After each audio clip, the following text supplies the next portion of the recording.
বন্ধুগণ, মাটিতে থাকা আমার এই 12 মাসি পাতিলেবুর গাছে প্রচুর ফুল এসছে। এই যে দেখুন, প্রচুর পরিমাণে ফুল এসছে এবং তার সঙ্গে সঙ্গে ফল সেটাও হচ্ছে, কারণ এই গাছে সারা বছর ধরেই আমরা ফল পাই। এই যে দেখতে পাচ্ছেন, এইখানেও প্রচুর ফুল এসেছে, চারদিকে পুরো গাছ জুড়ে প্রচুর ফুল এসেছে। এছাড়া টবে থাকা কিছু কিছু মালটা লেবুর গাছেও ফুল আসছে। আজকের এই ভিডিওতে আমি আপনাদের সঙ্গে শেয়ার করব মাটিতে থাকা এবং টবে থাকা বিভিন্ন লেবুর প্রজাতিতে ফুল আনতে গেলে কি কি পদ্ধতি অবলম্বন করতে হবে। নমস্কার বন্ধুগণ, আপনারা দেখছেন channel versatile gardener, unique idea of gardening. বন্ধুগণ, এই সময় লেবু গাছে ফুল আনার জন্য আপনারা কি কি পদক্ষেপ গ্রহণ করবেন, আজকের ভিডিওতে সে বিষয়ে আপনাদের সঙ্গে আলোচনা করব। লেবু গাছে আপনারা জানেন যে ডরমেন্সি শেষ হয়ে যাওয়ার সঙ্গে সঙ্গে, অর্থাৎ শীতকাল শেষ, ফেব্রুয়ারি মাস ঠিক মাঝামাঝি শেষ, এই সময় থেকেই আমরা লেবু গাছে প্রচুর ফুল পাই। কিন্তু ফুল পাওয়ার জন্য লেবু গাছে কিছু কাজ যেগুলো আগে থেকে আমাদের করে যেতে হয়, সেই সম্পর্কিত একটি ভিডিও আমার চ্যানেলে রয়েছে। সেখানে আমি বিস্তারিত আলোচনা করেছি লেবু গাছে ডরমেন্সি শেষ হওয়ার পর কিভাবে আমরা প্রচুর পরিমাণে ফুল পাবো এবং তার জন্য কোন কোন কাজগুলি আমাদের করতে হবে এবং কোন কোন কাজগুলি আমাদের করা চলবে না, সেই সম্পর্কে একটি ভিডিও রয়েছে। তাই আপনাদের অনুরোধ করব, ডেসক্রিপশন বক্সে গিয়ে সেই ভিডিওটি আগে আপনারা দেখে নিন, কারণ সেখানে বিস্তারিত আলোচনা করা হয়েছে। এবং সেই কাজগুলো যদি এখনও আপনারা করে না থাকেন, তাহলে কিছু কিছু এমন কাজ রয়েছে যেগুলো আপনারা এখনও যদি করেন, তাহলেও আপনারা আপনাদের লেবু গাছ থেকে প্রচুর ফুল পাবেন।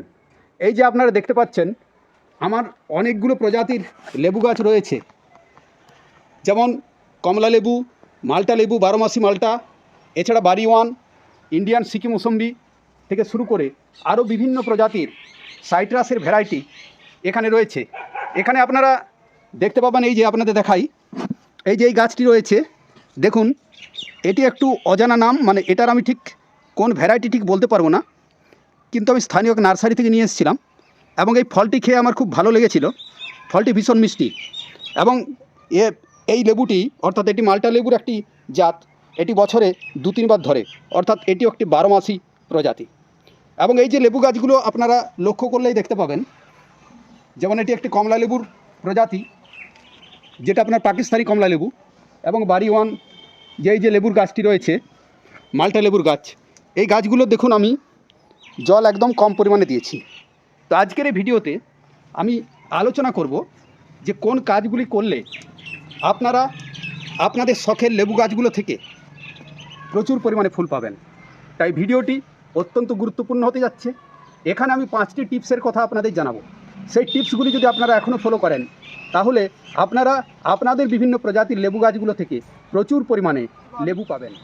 5টি টিপসের কথা আমি আপনাদের সঙ্গে শেয়ার করব। সেই 5টি টিপস যদি আপনারা ফলো করেন, তাহলে আপনারাও আপনাদের লেবু গাছ থেকে প্রচুর ফুল পাবেন। টিপস নাম্বার 1, প্রথম যে কাজটা আপনাদের করতে হবে, লেবু গাছগুলোকে অবশ্যই রৌদ্রে রাখুন, অর্থাৎ ফুল সানলাইট, যাতে লেবু গাছ 6 ঘন্টা 7 ঘন্টা বা তারও বেশি সময় সূর্যের আলো পায়, সেরকম জায়গাতে লেবু গাছের টবগুলোকে স্থানান্তরিত করুন। এখন কেন সূর্যের আলো প্রয়োজন হবে সেই সম্পর্কেও আপনাদের সঙ্গে আলোচনা করি। আপনারা জানেন যে সূর্যের আলোতে গাছ খাবার তৈরি করে সালোক সংশ্লেষ প্রক্রিয়ার দ্বারা। এখন লেবু গাছে প্রচুর ফুল আনতে গেলে যেটা প্রয়োজন হবে, যাতে লেবু গাছ অধিক পরিমাণে খাবার তৈরি করতে পারে, অর্থাৎ সালোক সংশ্লেষের প্রক্রিয়া যাতে ব্যাহত না হয়। এতে কি হবে না, লেবু গাছে খাবার তৈরি হবে এবং খাবার তৈরি হওয়ার পর আমরা ফুল আনার জন্য তো বিভিন্ন ধরনের কৌশল অবলম্বন করছি। তাই তার সঙ্গে সঙ্গে যখন গাছ অধিক পরিমাণে খাবার তৈরি করবে, তখন গাছের মধ্যে স্টোরেজ হবে এবং সেই স্টোরেজ গাছ তার ভেজিটেটিভ গ্রোথকে না বাড়িয়ে ফ্লাওয়ারিংয়ের দিকে মনোনিবেশ করবে এবং আমরা গাছে প্রচুর পরিমাণে ফ্লাওয়ারিং পাব। টিপস নাম্বার 2, যেখানে আপনাদের অবশ্যই আরেকটি কাজ করতেই হবে, তা হলো জলের পরিমাণকে কন্ট্রোল করা। এখন লেবু গাছে ফুল আনতে গেলে আমরা জানি যে জলের পরিমাণটা আমাদের কন্ট্রোল করতে হবে, অর্থাৎ খাবারের সঙ্গে সঙ্গে অতিরিক্ত পরিমাণ জল কোনোভাবে গাছে দেওয়া চলবে না। সেক্ষেত্রে আপনারা কি করবেন, এইভাবে দেখে নেবেন, টবের মাটি একটুখানি আঙুল দিয়ে গর্ত করে খুঁচিয়ে একটু দেখে নেবেন 1-2 ইঞ্চির মতো, যে সেখানে যদি আপনারা দেখেন যে এখানে আপনাদের আঙুলে যে জলের অর্থাৎ এই টবের মাটির মধ্যে জল রয়েছে, কারণ অনেক সময় উপর থেকে আমরা বুঝতে পারি না, তাই একটু নিচে একটু খুঁড়ে এইভাবে দেখে নেবেন, তাহলে বুঝতে পারবেন যে লেবু গাছে জল আছে কি না টবে। যদি জল না থাকে সেক্ষেত্রে আপনারা জল দেবেন, এবং জলের কন্ট্রোলটা কীভাবে করতে হবে সেটাও আপনাদের দেখিয়ে দিচ্ছি। যেমন দেখুন এই যে এই গাছটি, যদিও এই গাছ থেকে আমি এই মুহূর্তে ফুল নেব না, কারণ এই গাছটি অত্যন্ত ছোট গাছ, এবং ছোট গাছের যত্ন পরিচর্যা কী ধরনের করতে হবে সে সম্পর্কে একটি ভিডিও আমার চ্যানেলে রয়েছে। এই সময় লেবুর যে ছোট গাছগুলো রয়েছে, লেবুর বিভিন্ন প্রজাতির, সেগুলোর যত্ন পরিচর্যা কেমন করতে হবে। এখন এই গাছের ভেজিটেটিভ গ্রোথটা আমাদের বাড়াতে হবে।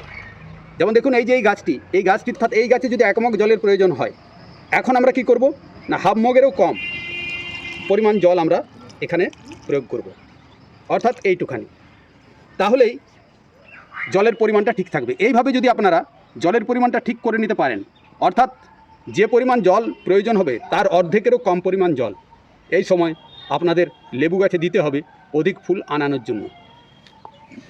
টিপস নাম্বার 3, এই সময় আপনারা লেবু গাছে কী ধরনের ফার্টিলাইজার প্রয়োগ করবেন, এই সময় আপনারা লেবু গাছে কোন ধরনের সার ব্যবহার করবেন। এই সময় যদি আপনারা লেবু গাছে অতিরিক্ত নাইট্রোজেন ঘটিত সার ব্যবহার করেন, তাহলে ফুলের পরিবর্তে কচি পাতা এসে যাবে। সেক্ষেত্রে অবশ্যই আপনাদের এই সাবধানতা অবলম্বন করতে হবে।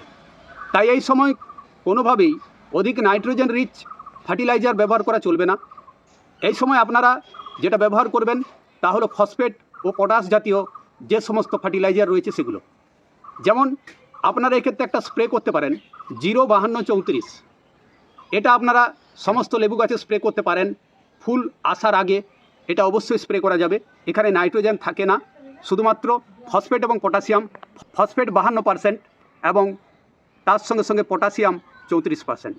এটা আপনারা স্প্রে করতে পারেন প্রতি লিটার জলে 4 থেকে 5 গ্রাম নিয়ে আপনারা স্প্রে করবেন, এবং এই স্প্রেটা সকালের দিকে করবেন, শিশির শুকিয়ে যাওয়ার পর গাছের পাতায়, তারপর আপনারা এটা স্প্রে করবেন। এটা ফোলিয়ার স্প্রে হবে। এছাড়া আপনারা যদি টবের মাটিতে এই সময় কোনো রাসায়নিক সার দিতে চান, ফার্টিলাইজার, সেক্ষেত্রে আপনারা ব্যবহার করতে পারেন যেমন বোন মিল, এটা আপনারা ব্যবহার করতে পারেন, তার মধ্যে যথেষ্ট পরিমাণে ফসফেট আছে। এবং পটাশিয়ামের সোর্সের জন্য আমি আপনাদের দেখাবো এই সময় আপনারা লিকুইড ফার্টিলাইজার ব্যবহার করতে পারেন। এই যে আপনারা দেখতে পাচ্ছেন এই বালতিতে আমি পেঁয়াজের খোসা, পেঁয়াজের শুকনো খোসা, এবং এর মধ্যে দেখুন রসুনের খোসাও রয়েছে, এবং তার সঙ্গে সঙ্গে আলুর খোসাও রয়েছে। আপনারা জানেন যে পেঁয়াজের খোসা এবং রসুনের খোসার মধ্যে প্রচুর পরিমাণে পটাশিয়াম থাকে। পটাশিয়াম ছাড়াও এর মধ্যে প্রচুর পরিমাণে, রসুনের মধ্যে প্রচুর পরিমাণে সালফার রয়েছে, এবং আরও বিভিন্ন ধরনের মাইক্রোনিউট্রিয়েন্ট রয়েছে। তার মানে আমরা যে পটাশিয়ামের সোর্স এখানে ব্যবহার করব লিকুইড ফার্টিলাইজারে, সেখানে আমরা এটাকে ব্যবহার করতে পারি। এবং এর সঙ্গে তার সঙ্গে সঙ্গে এই যে শুকনো কলার খোসা, পাকা কলার খোসা, এগুলো শুকনো করে আমি রেখেছিলাম, এগুলো এখানে আমরা যুক্ত করে 1 দিনের মতো এই জলের মধ্যে আমরা এটাকে রেখে দেবো। তারপর এই জলটা ছেঁকে নিয়ে এর সঙ্গে সমপরিমাণ আবার জল, প্লেন জল মিশিয়ে তারপর আমরা গাছে প্রয়োগ করব। এইভাবে আপনারা পটাশিয়ামের সোর্সের জন্য এই কাজটি করতে পারেন। এবং তার সঙ্গে সঙ্গে আপনারা এই সময় লিকুইড ফার্টিলাইজার হিসাবে পাতলা করে খোলপোঁচা জল আপনারা দিতে পারেন। কিন্তু খোলপোঁচা জলের যে মাত্রা সেটা যেন ঠিক থাকে, এবং খোলপোঁচা জলটা যেন পাতলা হয়, কারণ আমরা জানি যে খোলপোঁচা জলের মধ্যে নাইট্রোজেন বেশি পরিমাণে থাকে। এতে এনপিকে 4:1:1 অনুপাতে থাকে, অর্থাৎ নাইট্রোজেন 4 ভাগ, ফসফরাস 1 ভাগ এবং পটাশিয়াম 1 ভাগ থাকে। তাই এটাকে পাতলা করে আপনারা এখন প্রয়োগ করতে পারেন।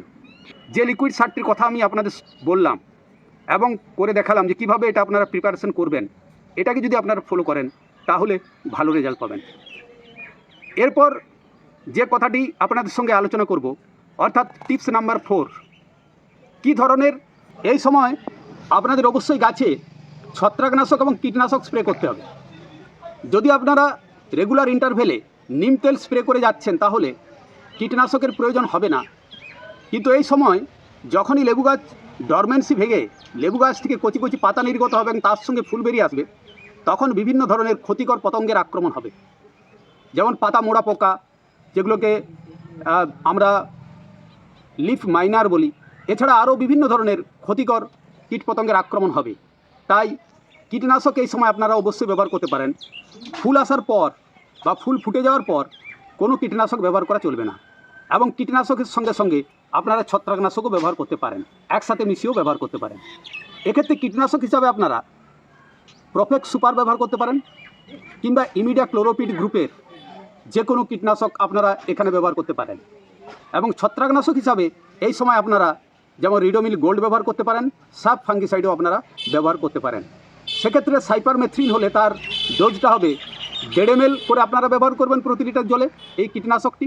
এবং তার সঙ্গে ছত্রাকনাশক যদি আপনারা সাব ব্যবহার করেন তাহলে 2 গ্রাম একসাথে মিশিয়ে আলাদা আলাদা করে আগে সেগুলো গুলে নিয়ে তারপর একসাথে মিশিয়ে সঙ্গে একটা স্টিকার দিয়ে আপনারা বিকেলের দিকে স্প্রে করবেন। এবং লেবু গাছে যদি আপনারা এখনও পর্যন্ত কৃত্রিম অক্সিন হরমোন অর্থাৎ ফুল আনানোর জন্য যে বিশেষ পদার্থটি, যে হরমোনটি আমরা স্প্রে করি, যেমন এই যে আপনারা দেখতে পাচ্ছেন লিভিংস কোম্পানির বাম্পার, এটার ডোজ প্রতি 3 লিটার জলে 1 ml। এটা যদি আপনারা অলরেডি স্প্রে করেছেন তাহলে ঠিকই আছে, স্প্রে করতে হবে না। এরপর এটা স্প্রে হবে যখন লেবুর গুটি দাঁড়িয়ে যাবে এবং গুটিগুলো মার্বেল শেপের মতো হবে বা তার চাইতে একটু ছোটো হবে আকারে, সেই সময় আপনারা স্প্রে করবেন, আরেকবার সেকেন্ড ডোজ আপনারা স্প্রে করবেন। এর পরিবর্তে আপনারা বুস্টার 2 ব্যবহার করতে পারেন, আর তাছাড়া আপনারা প্লেনোফিক্সও ব্যবহার করতে পারেন। এর ডোজ আমি ভিডিওতে দিয়ে দেবো কীভাবে কী পরিমাণ আপনাদের ব্যবহার করতে হবে। এরপর যে বিষয়টি নিয়ে আপনাদের সঙ্গে আলোচনা করব তা হলো পিজিআর অর্থাৎ টিপস নাম্বার 5। এটি একটি অত্যন্ত গুরুত্বপূর্ণ। কী ধরনের পিজিআর আপনারা এই সময় ব্যবহার করবেন? পিজিআর হিসাবে আপনারা এখন ব্যবহার করতে পারেন বায়োভিটা এক্স ব্যবহার করতে পারেন। এছাড়া আপনারা ব্যবহার করতে পারেন একটি খুব পরিচিত একটি প্রোডাক্ট, যে প্রোডাক্টটির সঙ্গে আপনারা প্রায় সকলেই পরিচিত, তা হলো মিরাকুলান ট্রাইকন্টানল 0.05% ইসি। এটি একটি খুব ভালো পিজিআর, বিশেষ করে ফুল আসার জন্য এই পিজিআরটি ভীষণভাবে কাজ করে। তাই এই সময় আপনারা অবশ্যই স্প্রে করতে পারেন মিরাকুলান, এবং সেক্ষেত্রে তার ডোজ হবে 1.5 ml প্রতি লিটার জলে। সেইভাবে আপনারা এখন স্প্রে করুন, এবং ফুল ফোটার আগে একবার স্প্রে করতে পারেন এবং ফল সেট হয়ে যাওয়ার পরে আরেকবার, 3 বার আপনারা স্প্রে করতে পারেন। সর্বাধিক মিরাকুলান আমরা 3 বার স্প্রে করতে পারি। এবং তার সঙ্গে সঙ্গে আরও যেটা আমাদের ব্যবস্থাপনা গ্রহণ করতে হবে তা হলো বিভিন্ন ধরনের মাইক্রোনিউট্রিয়েন্ট স্প্রে। সেক্ষেত্রে আপনারা এই যে এই মাইক্রোনিউট্রিয়েন্টটি ব্যবহার করতে পারেন অ্যাগ্রোমিন বা অ্যাগ্রোমিন গোল্ড। এটি ডোজ প্রতি লিটার জলে 1 ml।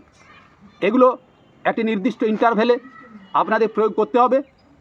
বন্ধুগণ, যে কথাগুলি আপনাদের সঙ্গে আলোচনা করলাম, এই কাজগুলি যদি আপনারা যথাসময়ে ঠিকঠাক করে যান তাহলে আপনাদের লেবু গাছে প্রচুর ফুল আসবে এবং আপনারা কাঙ্ক্ষিত রেজাল্ট পাবেন। তাই একটু সময় করে কাজগুলি করুন এবং একটা ইন্টারভ্যালে এই কাজগুলো করে যান। এই প্রতিবেদনটি আপনাদের কাজে লাগবে। তাই ভালো লাগলে অবশ্যই চ্যানেলটি সাবস্ক্রাইব করবেন, লাইক শেয়ার করবেন এবং আমাদের সঙ্গে থাকবেন। আপনাদের সকলের সুস্থতা কামনা করে, মঙ্গল কামনা করে আজকের মতো বিদায় নেব। নমস্কার।